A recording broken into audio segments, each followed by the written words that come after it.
Hey, Schwarby, over here. Kyle. Hey, thank you, man. What do you think about the Astros throwing the third no-hitter in postseason history? I really don't give No, move on to tomorrow. It's cool. We'll be in the history books, I guess. Right.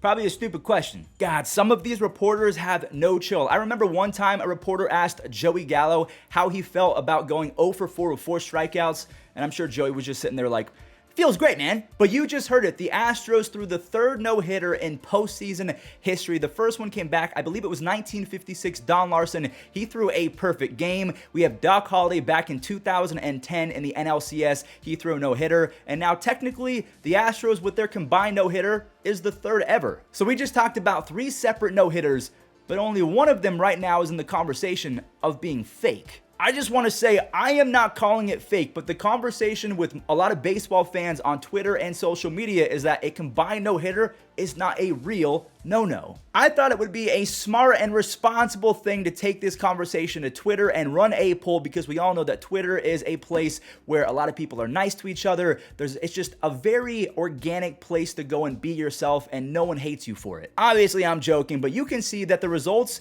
they're kind of shocking, at least to me. I fully thought it was going to be an 80-20 split of the majority of people believing that a combined no-hitter, even if it takes 17 different players, is a real no-hitter. But look at this. It was basically a 50-50 split between almost 8,000 people, of those saying, yes, it's a real no-hitter, and others saying, no, it's fake. Quick update, just because I enjoy stirring the pot, we now have an even 50-50 split, which totally helps the conversation. Now, my opinion, I'm gonna give it real quick. I believe that a no-hitter is a no-hitter. So if you go 15 innings and it takes 8 different guys to throw a no-hitter, that is a no-hitter to me, even if it's combined. The only exception that I am going to make is that Madison Bumgarner in a 7-inning doubleheader, I think it was last year or the year before, threw a 7-inning no-hitter. That's an unofficial no-no in my opinion. You cannot consider that a no-hitter.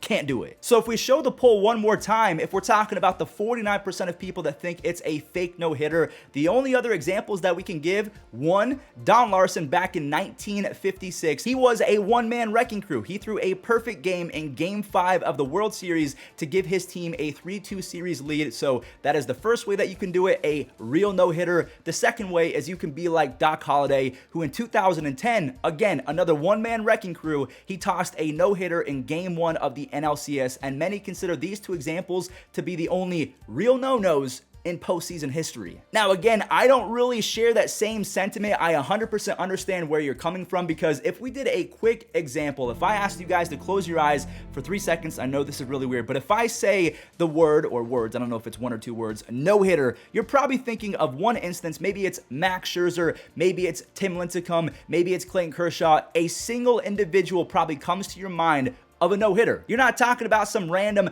combined hitter from 2005. That is never going to happen, at least that's my opinion. So right now, the majority of people are still saying that you can do it the Don Larson way, you can do it the Doc Holliday way, or you can do it the Christian Javier way, who now technically owns 2 fake no-hitters according to a lot of people in 2022 alone. If we go back to June 25th of 2022, we pretty much had a deja vu moment. Christian Javier was facing off against the Yankees. He came out of the game with a no-hitter, and then the bullpen, they came in and they did their job. I'm not gonna lie to you guys, I do a lot of MLB recaps. I talk about baseball almost every single day. I basically live on baseball social media. Almost no one cared about this. And I'm not saying that no one cares about what happened in a World Series game, the fact that Christian Javier and the Astros had a combined no-hitter, but the buzz, it's not there. A lot of people are saying it's not because it was a combined no-hitter and people think that it's fake. A lot of people are just blaming the fact that no one really likes the Astros aside from Astros fans. So maybe that's a point to make as well. And now comes the point in the video where I have to turn it back to you guys. I'm gonna show the poll right now where we have about 51-ish% of people saying that a combined no-hitter, whether it's 5 guys or 11 guys, that is a real no-no.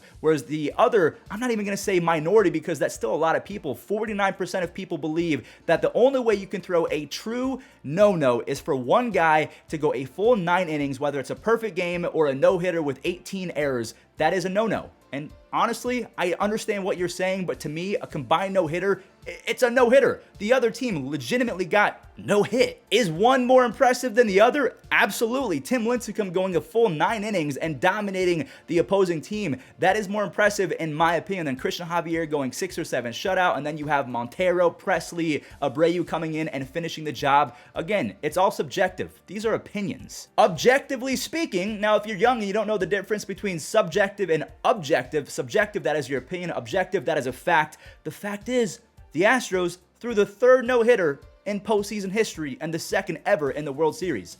That's the fact of life. Now, we all know the great Jeff Passan, who has repeatedly broken big trade after big signing of free agents. He is one of the more prevalent figures in the baseball community. He likes to equate combined no-hitters to boneless wings. Now, I am a boneless wing advocate. I would say that boneless wings are still wings, but it's the same conversation with combined no-hitters and actual no-hitters. The actual no-hitter is a traditional wing. It actually has a bone in it. You eat it a different way, and then the boneless wing is a combined no-hitter. They're still technically chicken, but there's a clear difference. So let me know in the comments. You could compare it to boneless wings. You could compare it to whatever you want to. Let me know your thoughts on this matter, because there's a lot of thoughts on it. If you enjoyed today's video or you just like baseball, don't be afraid to stick around, hit that subscribe and turn on those bells. We do this every single day. Thanks for watching, and let the comment section get spicy. And I'm talking spicy garlic, so not fully blazing from Buffalo Wild Wings. Let's keep it to spicy garlic, which in my opinion is the best hot sauce